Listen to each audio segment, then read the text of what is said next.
Good morning and Chag Sameach. Welcome. Lovely to see so many of our congregation here. Welcome to the Liberal Jewish Synagogue's celebration of the 7th and final day of the festival of Pesach.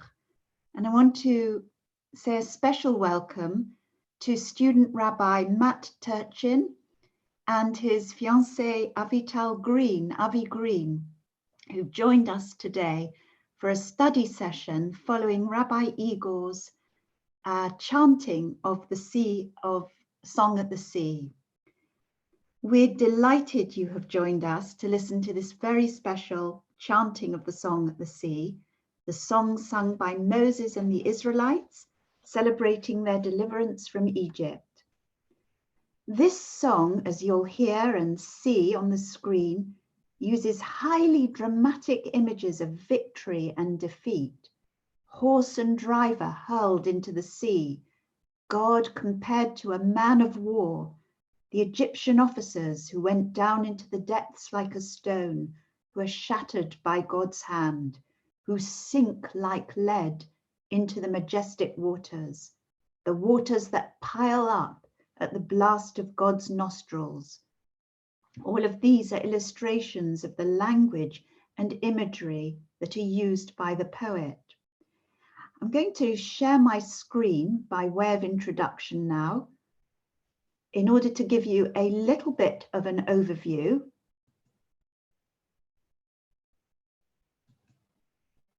There we go, of the Song at the Sea. And there you've got lovely illustration of Miriam with her hand drum or her timbrel. Because the song concludes with 2 verses of prose and the repetition of the first verse of Moses' far longer song, but this time chanted by Moses' sister Miriam, who's designated a prophetess, Neviah. And this brief verse at the very end is known as the Song of Miriam. Modern scholars conclude that the song was probably created and performed by women. And one of the reasons for that is that it was women who would greet warriors as they returned from war with a genre of victory songs. So this is a very brief introduction and overview before we hear Rabbi Igor chant the song to a very specific rhythmic and melodic tune that's associated with this text.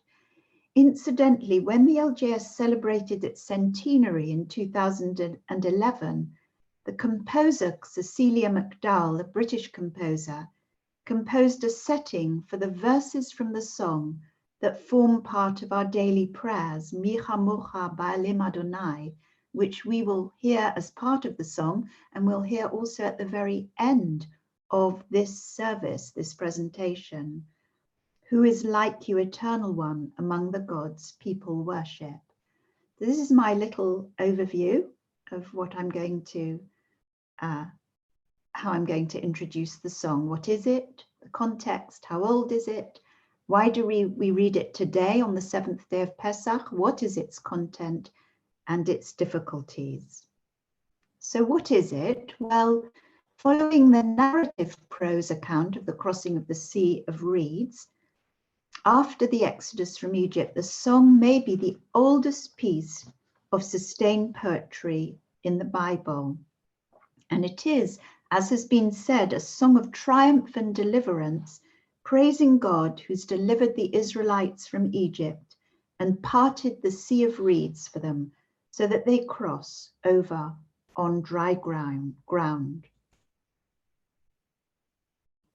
And there is an illustration. If you can see, it's actually a mosaic from 5th century Italy, showing the Israelites on the left-hand side here, all bunched up, not observing physical distancing. And they're safely on the dry land. And the Egyptians are all amassed here on the other side of the water. And you can see some of the horses and chariots drowning in the Sea of Reeds there. So what's its context? Well, it comes from the second book of the Torah, the book of Shemot or Exodus, and it provides a kind of marker, a conclusion to the whole narrative that begins with slavery in Egypt and the story of Moses' rescue from the River Nile by the daughter of Pharaoh, Moses and Aaron's return to Egypt, the affliction of the 10 plagues on the Egyptians, and finally the exodus of the Israelites from Egypt. And it isn't unusual in the Hebrew Bible for narrative sections of the Bible to conclude with a song or a poem in the way that Shirat Hayam does.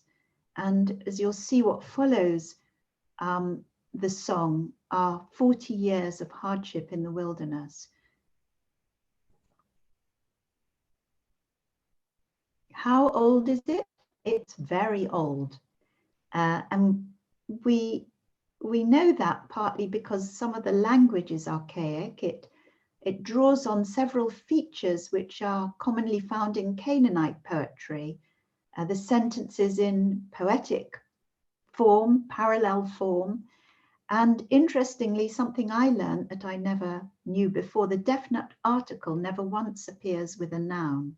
And it also uses, as you'll see when you see the Hebrew, an unusual pronominal suffix, mo, instead of o or who. It's older than the prose version that precedes it. And some people say it could go back as far as the late 12th or early 11th century BCE. So it is old.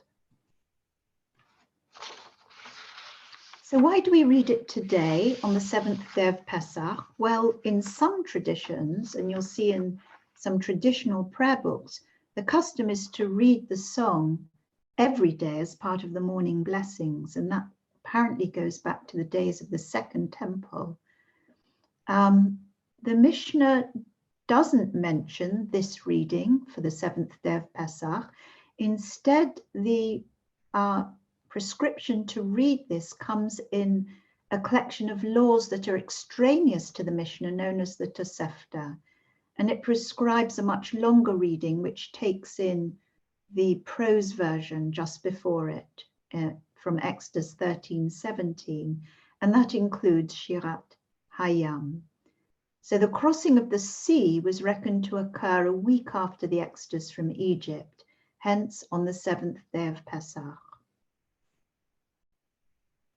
Well, what about its content? I'm not going to say very much about it. It's magnificent and triumphant expression of deliverance and relief. And perhaps the main thing to note about it is that really the subject of the poem is God. It's God's strength and might that have brought about deliverance and relief. And the sanctuary here referred to is probably not the temple, because it may have been composed before temple times, but God's heavenly abode, possibly. Well, what about its difficulties? Well, theologically, the poem is full of difficulties, and there isn't time for us to explore these. How can we read it? Well, we can read it in its ancient context and appreciate it for its ancient literary merits, its imagery, its rhythm, its sheer exuberance, coming as it does between the terrible suffering of slavery and the 40 years of intense hardship the Israelites will experience in the wilderness. And water, of course, is already a great theme in Exodus. Moses' rescue from the River Nile, the water of the River Nile turning to blood, the crossing of the Sea of Reeds, and then the lack of water in the desert. And of course, Moses' downfall is through water by hitting the Sea of Reeds, hitting the rock in the desert. And that disallows him from going into the promised land. So how do the rabbis of old mitigate against some of those theological difficulties?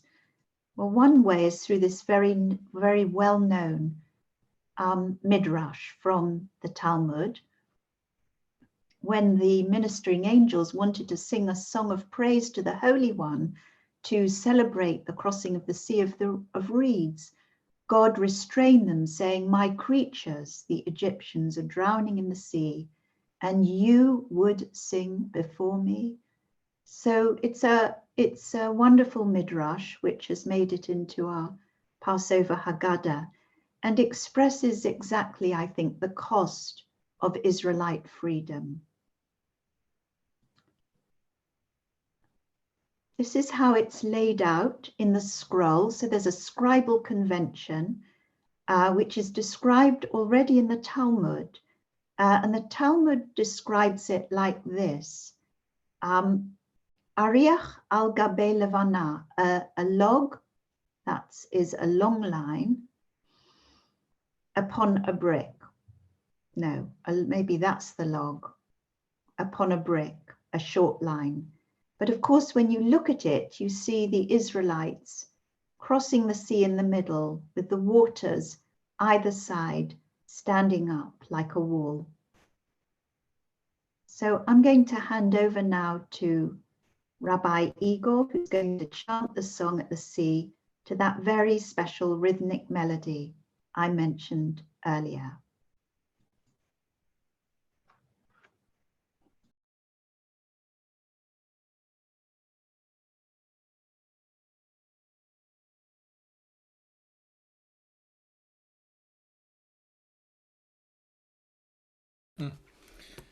Good morning, everybody, and you will see in a moment the text of the Shirat Hayam, of the Song of the Sea, and the translation will be on the left-hand side. And I will not interrupt it because the melody, the tune is so beautiful, and I think that it is important to hear everything from beginning to the end. So let's do it. ברכו את אדוני מבורך, ברוך אדוני מבורך לעולם ועד, ברוך אתה אדוני אלוהינו מלך העולם, אשר בחר בנו מכל העמים ונתן לנו את תורתו, ברוך אתה אדוני נותן התורה.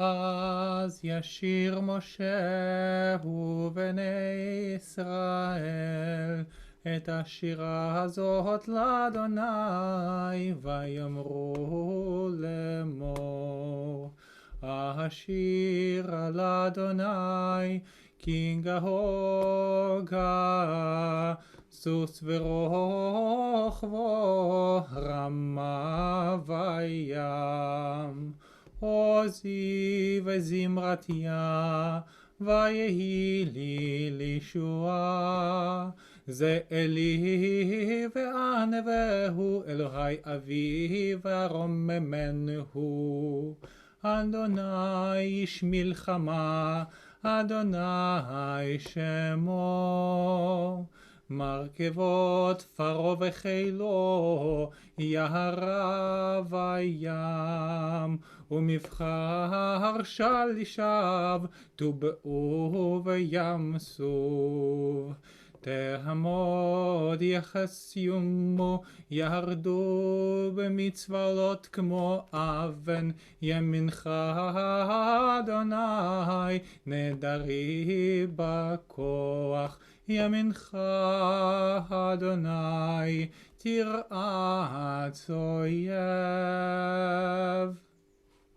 וברוב גאונך תהרוס קמך תשלח ארונך יחלמו כקש וברוח כפיך נערמו מים נצבו כמו נד נוזלים כפו תהמוץ בלב ים אמר אויב ארדוב אשיג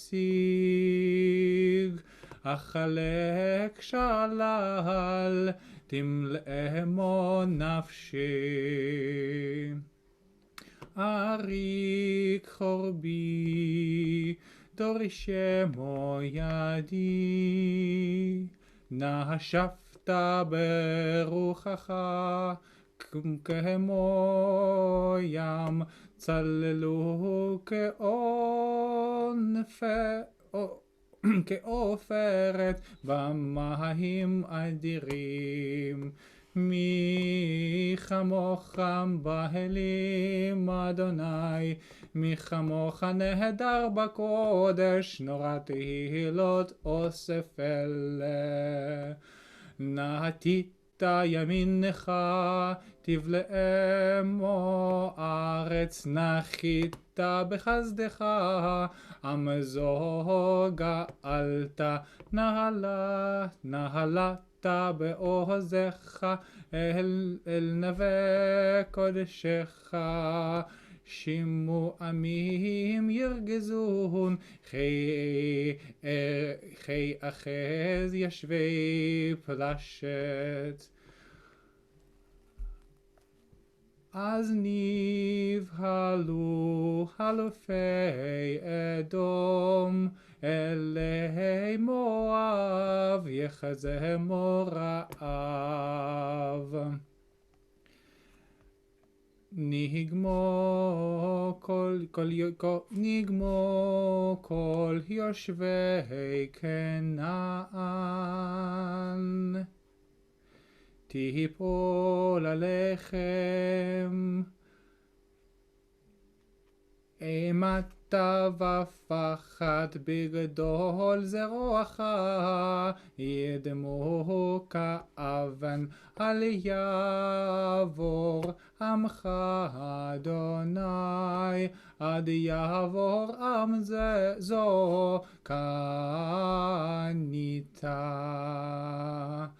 תביאמו ותטעמו בהר נחלתך, מכון לשבתך פועלת אדוני.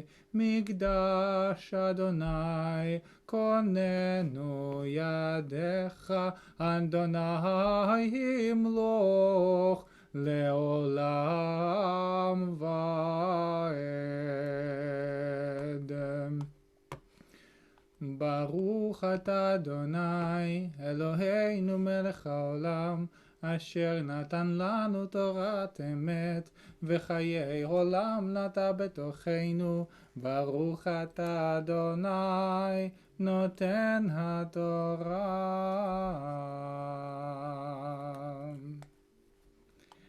And now I would like to invite student Rabbi Matt Turchin to lead a study session for us. All right. Hi, everyone, and Chag Sameach. You may or may not recognize me. I actually generally teach the children in Ramon, so this is a rare pleasure that I have to get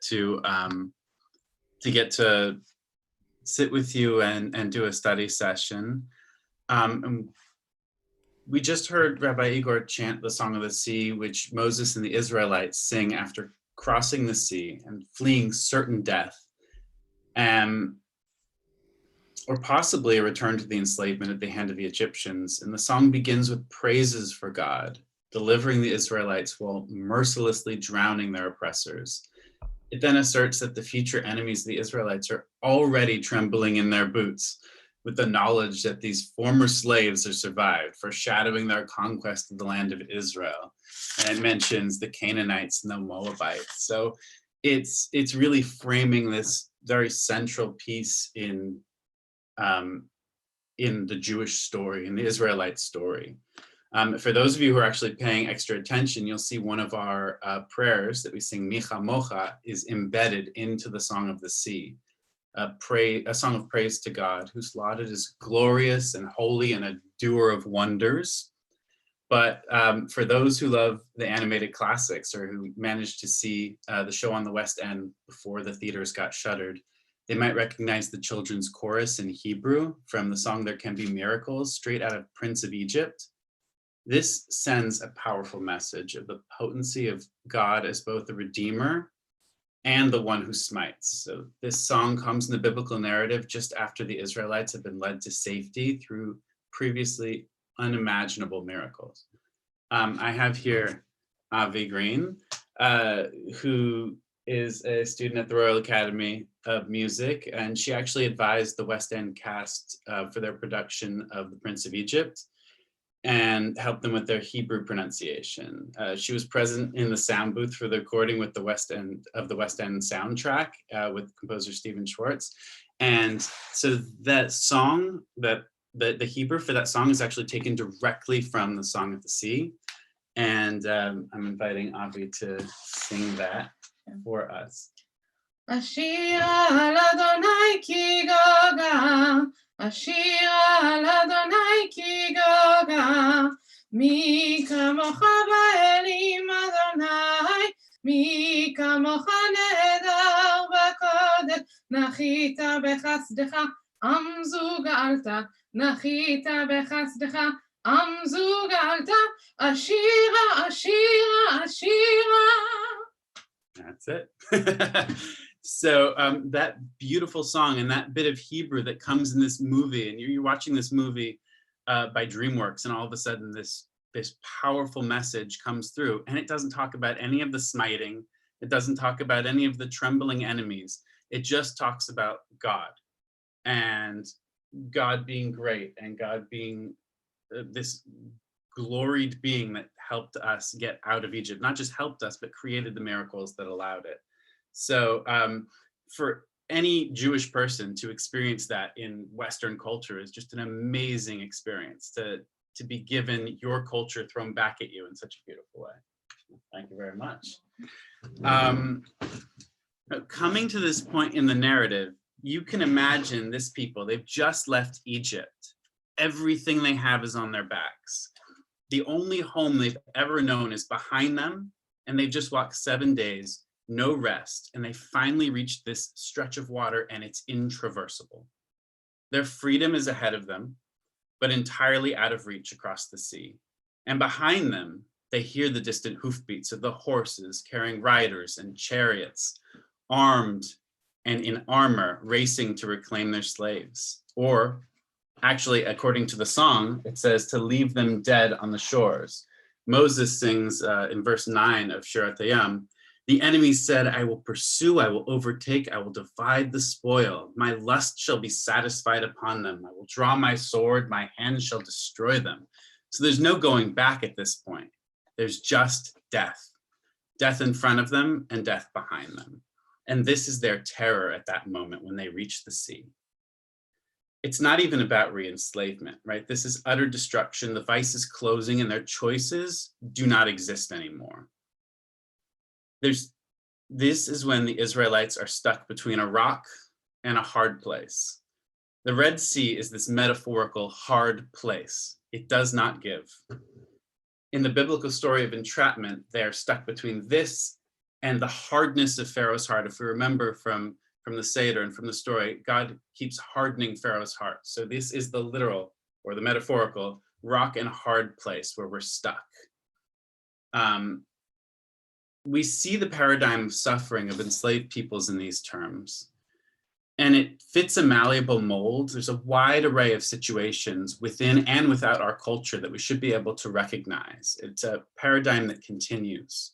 So in simplest terms, we see enslavement as this master-slave situation. A master sets parameters of continuous existence, and the slave endures by completing the tasks required of them in order to keep the equilibrium.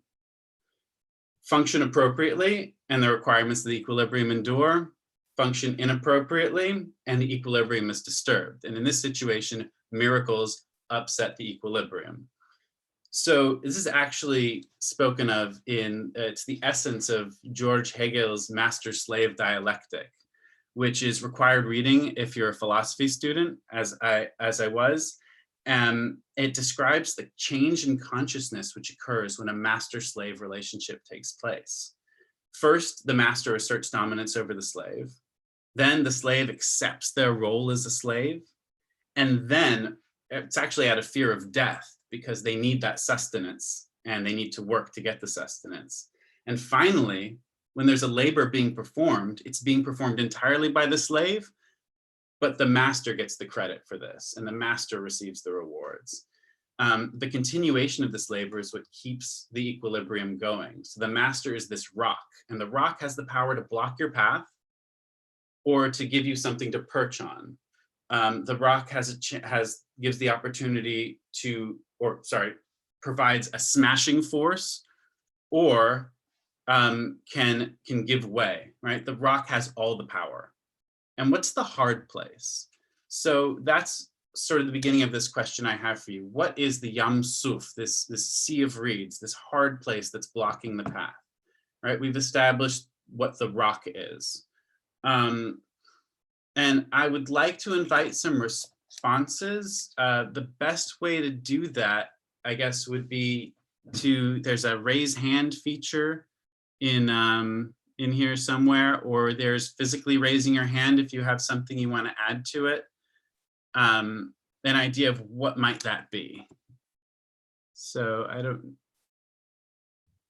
know if anyone has something they do want to say about that.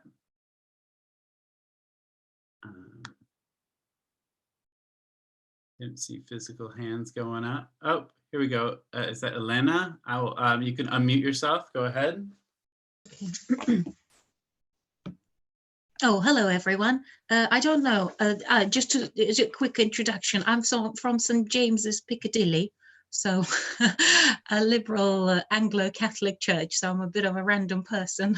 So if I say something silly, just, well, how about a lack of trust? So then you're just facing your own fears, and it's a world without God. So that's really interesting. So that creates sort of like something that you have to push back against. Interesting. Thank you so much. Did anyone want to add to that or have a different suggestion? What might this hard place be that we're pushing up against? So this is Robert Kirk. Is that who I see raising their hand? Go ahead and unmute yourself.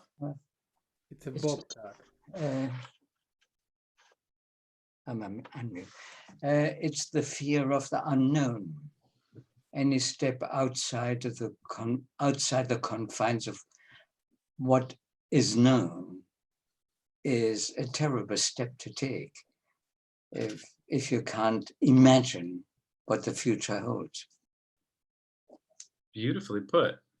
Yeah, we do find that our own, it's not something outside of us, but actually something within ourselves that holds us back. The institution of slavery is, in very many ways, mind-based, and the shackles can be physical, or the shackles can be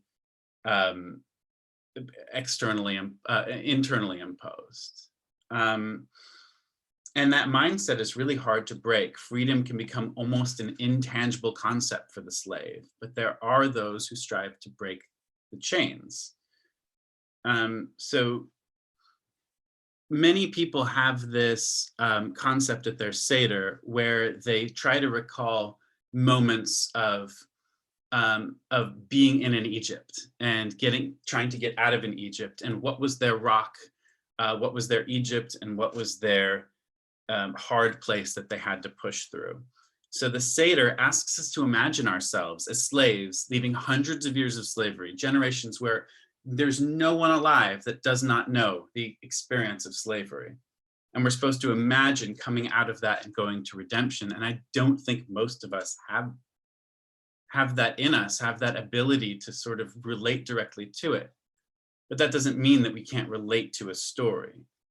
So for most of us, right, this doesn't exist, but it does in some different ways. And I'd like to bring a few examples, historical examples, and then to talk about that with you. So I'm going to bring, the first example is a family example that we bring up at the Seder.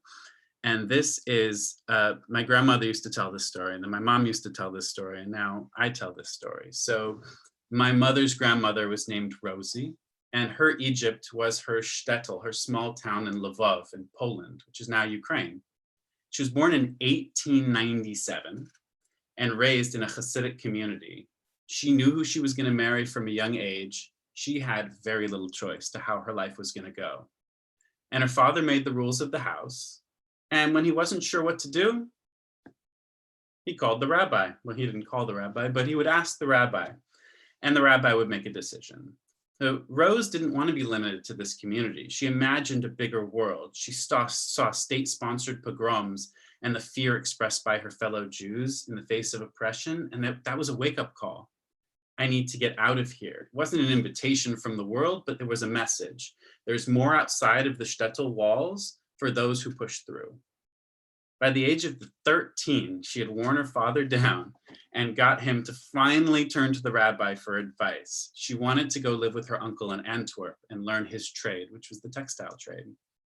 She planned she had this big plan. This was step one. The rabbi allowed it after a while. And after her internship, she returned home and she was a 15-year-old young woman with a trade.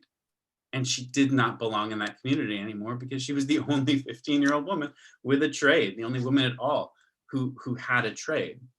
So she set her sights further, and she had to surf the same channels. She had to wear down her father, and then she had to wear down the rabbi through him. And finally, in 1913, when she was 16, she was on a ship, and she had to conquer her new Yam Suf, her Red Sea, the great Atlantic Ocean on the way to New York. This was her freedom, was the thing that she saw at the other side, and what she got to realize was the right to live her Judaism the way she wanted, to have a trade and a voice, and to breathe that fresh air. The right to choose who she was going to marry, the right not to have to shave her head, which was what was going to happen if she had stayed, and to marry the same boy that her family had chosen for her when she was a child. And so her Egypt was actually a Jewish community, which I find very powerful, because it sort of expands the idea of what our walls can be. Now, as a second example, I may not be the best suited in this room to talk about this, but I've had an opportunity and pleasure on several occasions to share my Seder table with Russian Jews who escaped from the USSR, and it was not easy. What I'm about to relate is based on conversations and their sharing at the Seder, and it may be particular to those Jews, but other Jews might resonate with other Jews who left the USSR at any time.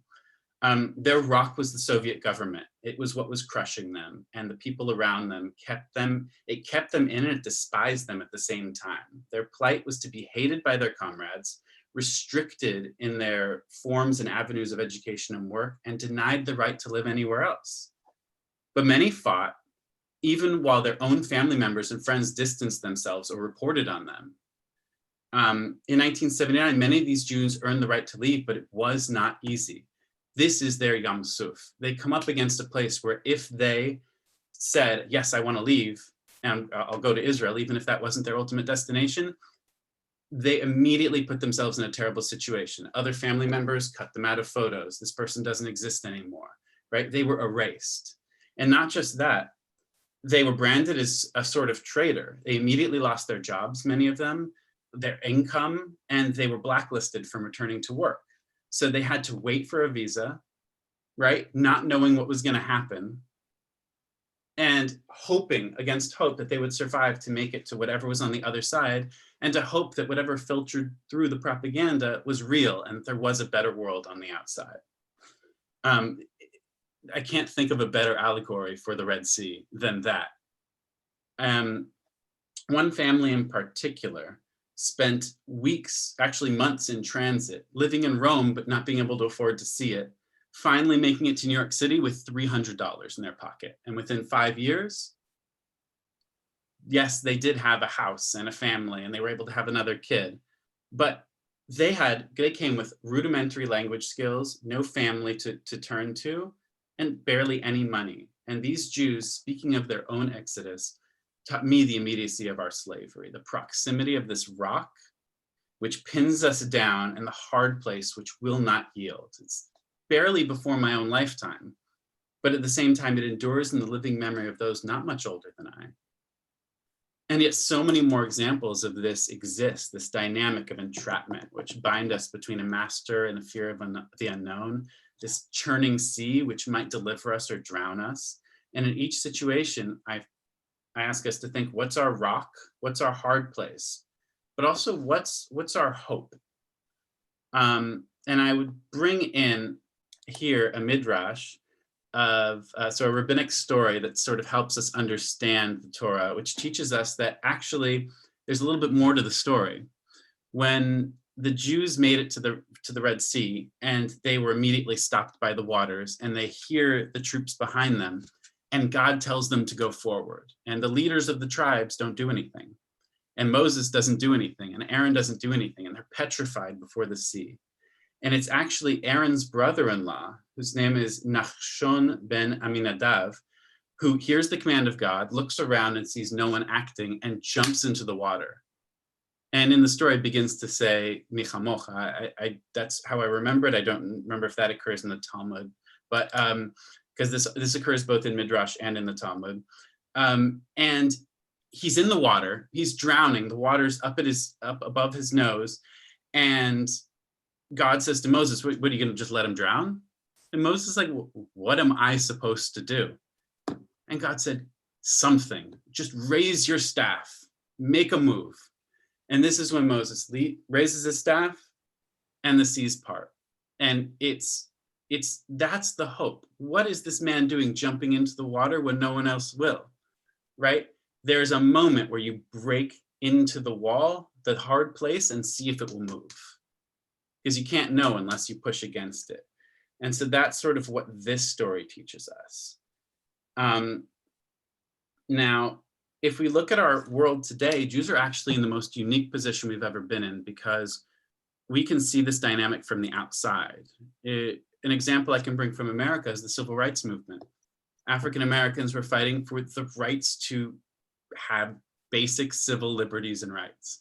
And it was many Jews who stood up, and rabbis, and stood with them and said, your fight is our fight, right? They had this genetic memory, right? This lived experience year through year of sitting at the Seder and saying we were slaves, to be able to recognize in the moment, this is slavery, this is inappropriate, and to fight through it. So I ask as a first question, how can we as Jews shine a light on and serve to soften the rock of oppression while finding a path through the hard place? Because that's a two-pronged sort of approach, right? We have to chisel it down from the top or change the form of the rock and create a path through. And the other question is, how can we do that for us, but how can we do it for those around us? So at this point, I'd really love for us to get into smaller groups and to have this conversation. And I do have a prompt, which I will put in the chat and which will hopefully be transferred to the individual groups that you can still see it. Sorry, I'm new to all of this stuff. But the basic prompt is, I put it in the chat, Yirsa Chavruta group time to discuss personal examples of this metaphorical Egypt, a place of oppression, the rock which sort of creates this master-slave dynamic, and the Red Sea which holds us back, pins us to our oppressors. And maybe you see things in our current world which fit this description, and obviously no example is beyond our imagination and beyond our experience. And it could seem simple, it could seem like something right here while we're stuck at home, but it could be something grander. And I want you to come away with this with something that you can relate at your Seder, something that you can, some breaking through of a metaphorical sea that you have, because everyone has these experiences. So when we do break out to our groups, it's going to be about 8 to 10 minutes, meaning each person gets a couple minutes to sort of talk and share with each other and share stories. If it doesn't seem like a lot of time, we'll check in and see if we need more time. Before I do go to that, if you have any questions or sort of clarifying the prompt, you can put that in the chat. I realized I just accidentally sent this to one person instead of to the entire group. Sorry about that. I've sent my prompt to one person. Hold on a second. Apologies. That probably seemed very funny.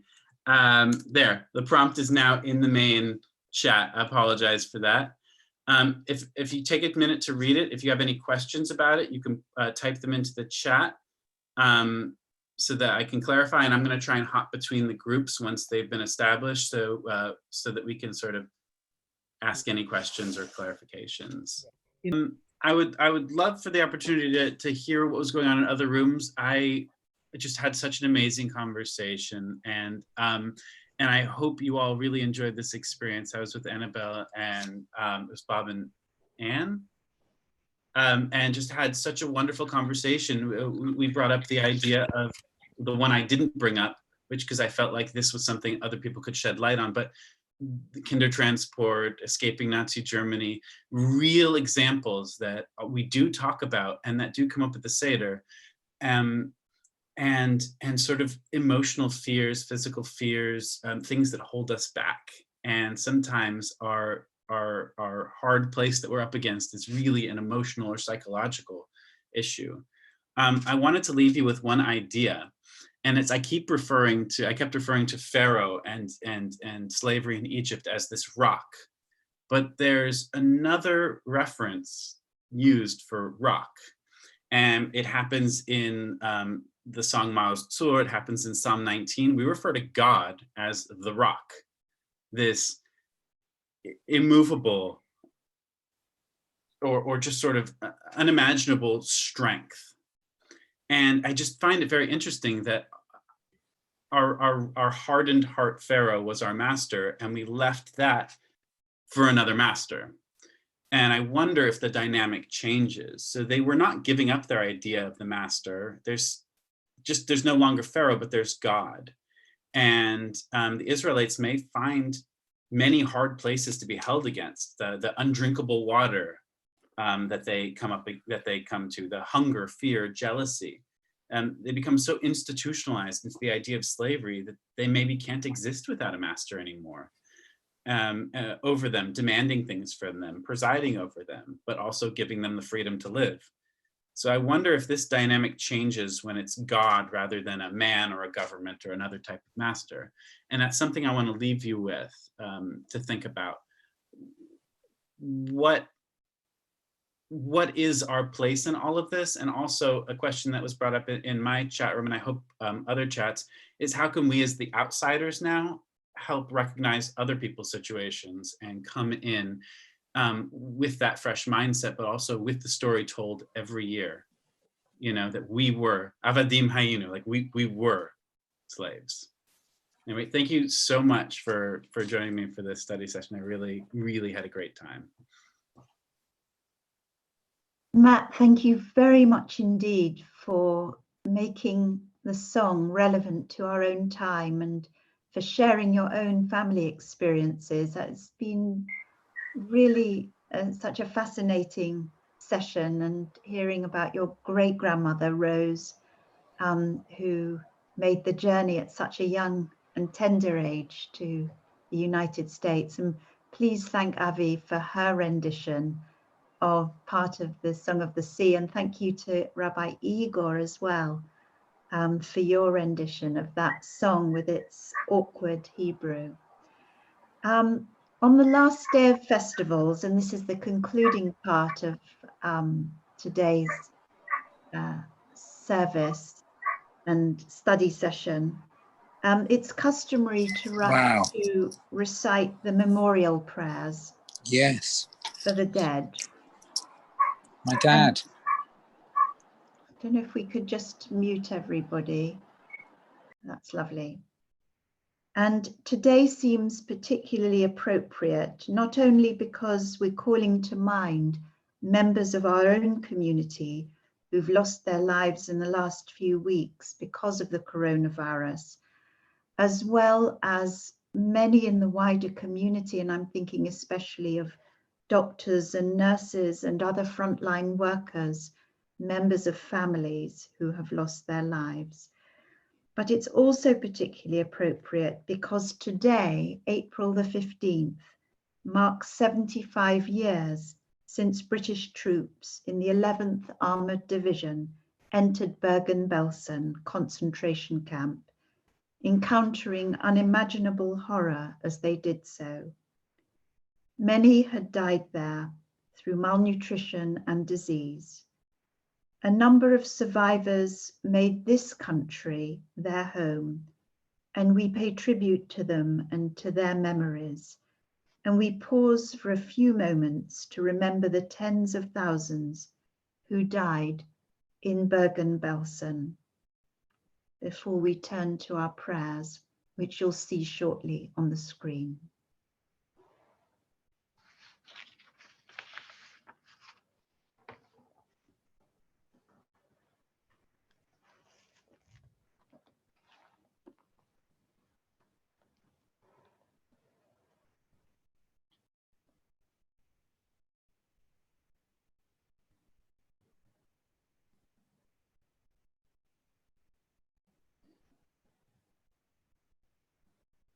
I'd like us to turn now to the screen, and you'll see the psalm there. If you have a Siddur, a prayer book, it's on page 514. Shiviti Adonai lenegdi tamid, ki mimini bal emot, lachen samach libi, v'yagel kavodi, af besari yishkon lavetach. I have set you, eternal God, always before me. You are ever near me. I shall not be moved. Therefore my heart is glad, and my soul can rejoice, for I am safe in your presence. You will not abandon me to death, nor send your servant to destruction. You show me the path of life. In your presence there is fullness of joy, and in your shelter, eternal happiness.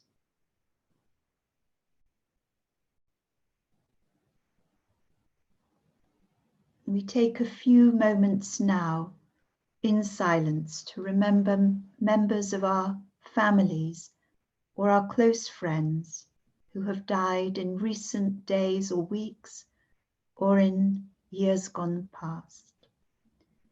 Yizkor Elohim Nishmat.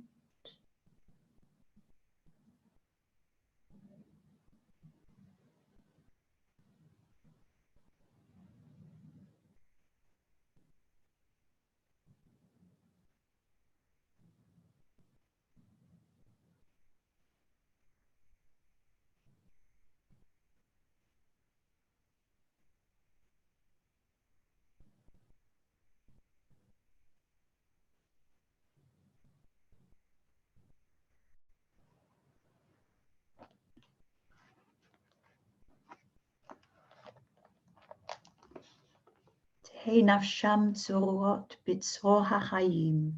May their souls be bound up in the bond of eternal life. We turn now to the prayer on page 515.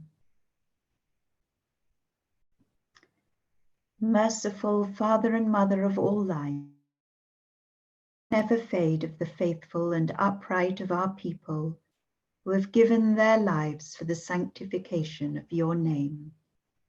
Loyal and honorable in their lives, in death they continue to speak to us of faith and courage. Many of them are not known by name. They have no grave, but their deeds endure and their sacrifices are not forgotten. Their souls are bound up in the bond of eternal life. No evil shall touch them. They are at peace. In gratitude for all the blessings they brought to us, to Israel and to humanity, we dedicate ourselves anew to the sacred faith for which they lived and died, and to the tasks they have bequeathed to us. Let them be remembered for blessing, O God, together with the righteous of all peoples. And let us say, Amen, as we turn now to the words of the Kaddish. Yitgadal v'yitkadash shemei Rabbah, be'alma divrach hirutei v'yamlich malchutei, b'chayei v'yomei uv'chayei dechol beit Yisrael, b'galau v'zman kariv imru amen. Yehei shemei Rabbah mevarach le'alam alamei almaya, יתברך וישתבח, ויתפאר ויתרומם ויתנשא, ויתהדר ויתעלה ויתהלל שמי דקדושה בריחו, לעילה מן כל ברכתה ושירתה, תושבחתה ונחמתה, דאמירן ביעלמה, ואמרו אמן. יהי שלמה רבה מן שמיה וחיים, עלינו ועל כל ישראל, ואמרו אמן. עושה שלום במרומיו, הוא יעשה שלום, עלינו ועל כל ישראל, ועל כל בני אדם, ואמרו amen. May the Most High, source of perfect peace, grant peace to us, to all Israel, and to all humanity, and let us say amen. I'm going to hand back now to Rabbi Igor for our concluding song. Thank you. So we sang, we heard the Song of the Sea, but a few verses are particularly frequently used in liturgy and in Jewish musical. There are lots of musical settings of these two verses from the Song of the Sea. The first one you can also find in the Psalm 118, in the psalm which is often used in Hallel, and in the special compilation of psalms of praise which is used on the major festivals. And this is Oziv Zimratia Vayihil Shoah. And the second one is Michamocha, which we use every Shabbat or every time we recite Shema. And so there are two different pieces of music, but I will sing them one after another. And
who is like you,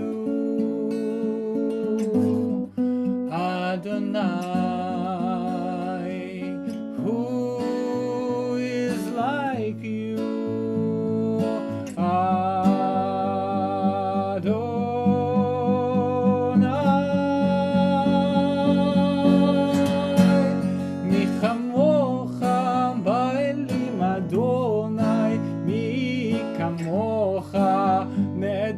בקודש, נורא תהילות, אוסף אלה, נורא תהילות,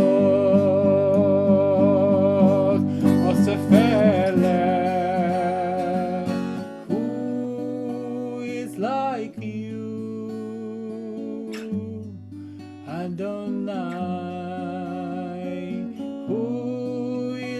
like you, Adonai.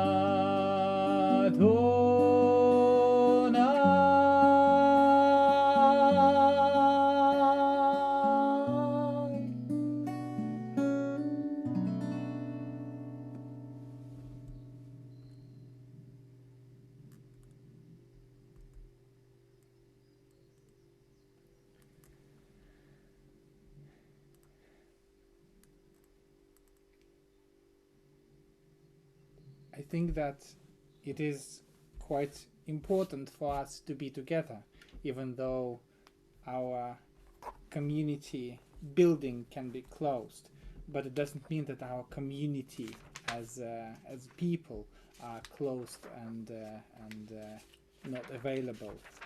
And I hope that we will continue to support one another, and we will be together for as long as we live. And perhaps I think that maybe it's only my feeling, but I feel that our community is getting stronger, although the time we are living in is challenging us, and let it be so. Let it continue. יברכך בכל טוב, וישמורך מכל רע, ויאיר לבך בשכל חיים. May God bless us with all good, and keep us from all evil. May God teach us our hearts the meaning of life. ויחונך בדעת עולמים, וישא פני חסידיו לך לשלום עולמים. May God grant us knowledge of the infinite. May God reach out to us with tenderness, that we all may have the most precious gift, the gift of peace. Let us say Amen. Amen.